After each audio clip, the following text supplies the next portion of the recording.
Magazines in the Age of Specialization. For those of you not very knowledgeable and or interested in magazines, I'm here to introduce this chapter to you and make this fun. See?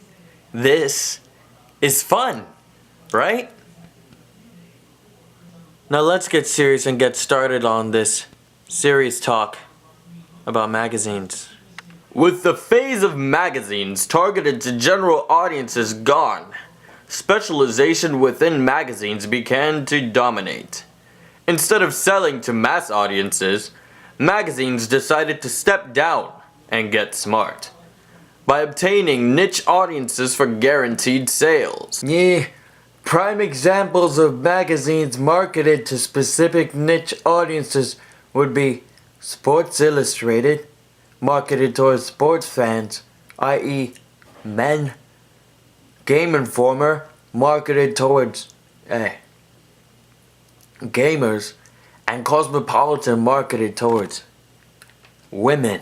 Magazines fought to be on top of their game, taking advantage of marketing to the niche audiences that have not been served by any new medium. For example, when Playboy magazine came around in the 1950s, Hugh Hefner started the magazine to more or less liven up post-World War II America and emphasize touchy subject matter. Material like this wasn't found on television, so men flocked towards these publications, making Playboy speak its success in the 1960s. The entertainment of magazines exploded with the idea of specialization. Magazines had existed for pretty much anyone and anything. Magazines even began to focus marketing to specific age groups. Young children had Highlights magazine, teens, mainly female teens, had Teen Vogue, young men had Maxim, and readers over 50 had the AARP magazine. During this age of specialization, elite magazines began to rise in popularity. Elite magazines were known for their inputs of humor, criticism, touches on literature, and journalism to appeal to more intellectual/urban audiences. I'm Richard Lewis and I have multiple personality disorder. Now on to normal people. The development of American modern magazines. In 1870, 1,200 magazines were produced. Then in 1879, the Post Act assigned lower postage rates to magazines and put them on equal footing with newspapers. 1890, the number reached 4,500. Then in 1905, more than 600 magazines existed and 25 of them were national magazines. Now we have the rise of general interest magazines. In this section, they were the most prominent publications in the decade. They covered investigative articles and topics aimed at a broad national audience. Photojournalism used photos to document the rhythms of daily life, and it was a key aspect to the magazines. Now we reach the fall.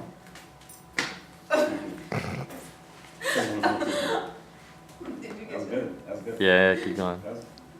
In the 1950s, the decline of weekly general magazines because of TV Guide in 1953. This was the nation's most popular magazine. Walter Annenberg's Triangle Publications, where there was a number of key trends that impacted magazines beginning.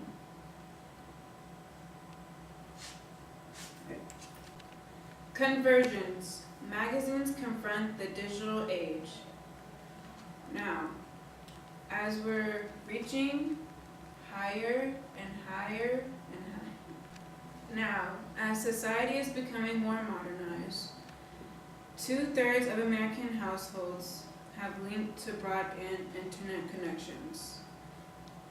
They have become the place where print magazines can extend their reach. Magazines move online. Web gives magazines unlimited space. They carry blogs, original video, audio podcasts, popular method for expanding the reach for customers. And this is when we move into paperless. Webzines such as Salon and Slate are magazines that appear only online. 1955, Salon was founded by 5 former reporters. They wanted to make something different from the regular magazines. The end! Da, da, da, da. Yay. Credits. Yay. Congratulations, Mohammed. Alright, my section is on the first magazines. First political magazines, called The Review, appeared in London in 1704. These magazines were edited by the novelist Daniel Defoe. I hope I said it right. These early European magazines also offer poetry and philosophy for London's elite. Magazines in colonial America. Ooh, scary. Magazines Magazines in colonial America. Magazines developed slowly in colonial America. America did not have a sustainable middle class, or widespread literacy, or advanced printing technology. America did not have a sustainable middle class, a widespread literacy, or advanced printing technology. This made magazine development extremely slow. A lot of early magazines were written by George Washington, Alexander Hamilton, and John Hancock. Also, Paul Revere worked as a magazine illustrator for some time. Magazines in democratic society. The magazine industry has become fast-paced and high-risk. Of the 700 to 1,000 new magazines that start each year, fewer than 200 of those magazines will survive in a year. Contemporary commercial magazines provide essential information about politics, society, and culture. But these magazines have often identified their readers as consumers first and citizens second. To most, this may be a problem. These magazines have had more freedom than other media to encourage and participate in democratic debates. Also, magazines have released weekly, monthly, and bi-weekly, so they don't need to worry about deadlines. Also, in conclusion, good magazines also maintain our connection to reading, writing, and words, sustaining this role even in this increasingly digital culture. You did great. You didn't mess up at all. You did a great job. I'm happy for you.